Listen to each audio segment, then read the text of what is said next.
पक्षाच्या राष्ट्रीय अध्यक्षा तथा मुख्यमंत्री आदरणीय सुनीताताईंनी उद्या आपला नामनिर्देशन अर्ज बारामतीमध्ये दाखल करणार आहे. हा सर्वांच्यासाठी एक भावनाप्रधान, अतिशय संवेदनाशील, अंतःकरणामध्ये थोड्याशा वेदना देणारा, पण त्या धीरोदत्त पद्धतीने बहिणी आज पक्ष आणि सरकारमध्ये काम करून आम्हाला सर्वांना उभार घेण्याचा प्रयत्न करत आहेत.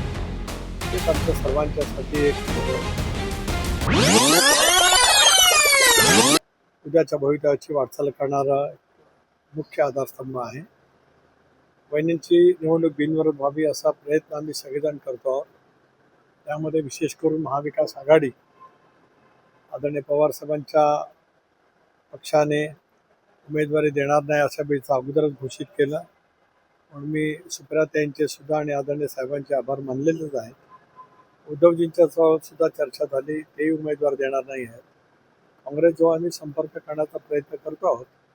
काँग्रेसचे अध्यक्ष खरगे साहेब यांच्याशी कदाचित आजपर्यंत आमचं बोलणं होईल आणि त्यांनाही आम्ही विनंती करणार आहोत, कारण ज्या पार्श्वभूमीवरती ही पोटनिवडणूक होते आहे ती महाराष्ट्राच्या दृष्टिकोनातून सुद्धा एक संवेदनाशील बाब आहे.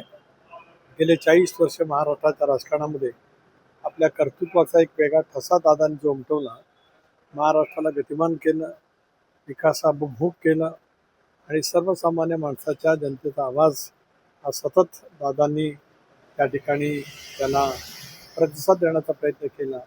अशा वेळेला ती निवडणूक बिनविरोध व्हावी अशी आमची सर्वांचीच नम्रतेची विनंती. तो सर्वांनाच आव्हान आहे की त्या पद्धतीने दादांनी त्यांचं आयुष्य समर्पित भावनेने राज्यासाठी देशासाठी दिलं आहे. त्यामुळे त्यांच्या अकाली दुर्दैवी निधनाच्या नंतर होणारी निवडणूक बिनविरोध व्हावी असं आमचं सर्वांचंच आग्रह त्या ठिकाणी राहणार. उद्या आदरणीय प्रफुल्लभाई पण येणार आहेत, भुजबळ साहेब आहेत, मंत्रिमंडळातील सर्व सदस्य राष्ट्रवादी काँग्रेस पक्षाचे आहेत. आम्ही आदरणीय देवेंद्रजींनाही विनंती केली, पण त्यांचे पूर्वनियोजित कार्यक्रम आहेत, पण त्यांच्या वतीने सुद्धा कोणी येऊ शकेल.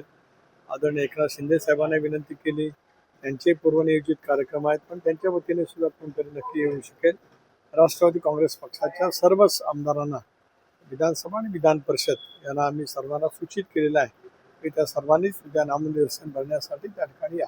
त्यांना शेवटी आम्ही विनंती करू आणि दीर्घकाळ बारामतीचं नेतृत्व आदरणीय पवारसाहेबांनी केलं, आदरणीय दादांनी सुद्धा विधिमंडळामध्ये केलं, संसदेमध्ये आदरणीय पवारसाहेबांनी केलं, दादांनी केलं काही काळापुरता, तदनंतर सुप्रियाताई करतायत. त्याच्यामुळे त्यांनी यावं अशी आमची त्यांनाही विनंती राहणार आहे. आज मी या कामासाठी आलेलो आहे. जी जय पवारांची मागणी आहे तीच राष्ट्रवादी काँग्रेस पक्षाची मागणी आहे. तपास शीघ्र गतीने व्हावा.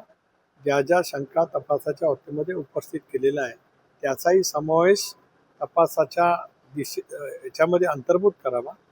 कुणी अनेक लोकप्रतिनिधी या वतीमध्ये वेगवेगळ्या शंका उपस्थित केल्या. या साऱ्यांच्या शंकेसह तपास पूर्णपणाने केला जावा. तो लवकरात लवकर अंतिम अहवाल यावा. तो राज्याच्या जनतेपुढे आणि देशाच्या जनतेपुढे सुद्धा यावा. आणि ज्या वेळेला मी संसदेमध्ये जातो त्यावेळेला दादांच्या या अकाली दुर्दैवी निधनाची खूप मोठ्या प्रमाणावरती एक देशपातळीवरच्या वेगवेगळ्या राज्यातल्या खासदारांनी सुद्धा व्यक्त केलेलं आहे. देशाला सुद्धा कळलं पाहिजे की दादांचा अपघात नेमका कशामधून झाला. जय पवार एक तरुण नेते आहे, राष्ट्रवादी काँग्रेस पक्षाचे उद्याचं युवा नेतृत्व आहे. त्यामुळे त्यांनी त्यांच्या भावना प्रकट करणं हे योग्य आहे. त्या ज्या भावना ज्या पद्धतीने ते मांडतायत ते पक्षाच्यासाठी, पक्षाच्या कार्यकर्त्यांच्यासाठी, पक्षाच्या संघटनेसाठी अतिशय योग्य आहे. धन्यवाद.